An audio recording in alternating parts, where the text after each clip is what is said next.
นี่หาอยู่หากินมานี่มามันนี่จับมาว้าปลาดุกกุ้งก็มีเด้อพี่น้องมามีปลาขอปลาเค็งนี่ทีมงานเขาเนาะมาแล้วปินมาปิดไฟโคมยิ่งหน่อยดูหนาคนมานเนี่ยนี่หนาคนมานนี่ปิดไฟโคมทีมงานเราจะกระนุ่งไปบ่เคยหยุดปิดน้ำคนมานนี่จ้าแจมเงี้ยงมาจันคนมานส่วนหนึ่งเด้เงี้ยงมาดู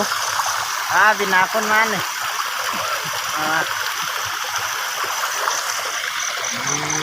กุ้งย่างตักออกหุบมาเลยปลากุ้งหุบเลยไปเลยหุบเลยหุบมาเลยเป็นเรื่องเอากุ้งฮะสวยปลาพี่น้องกุ้งได้ก่อยกุ้งกินแล้วมันนี่ไม่ขึ้นมาลบอยู่แล้วเมื่อนี่รอเลือกอะไรก่อยกินแล้วจ้าออกมาบุญมากแล้วจะถูกล่าปลาเค็งต้มไงมาแล้ววะนี่กุ้งพอกินนี่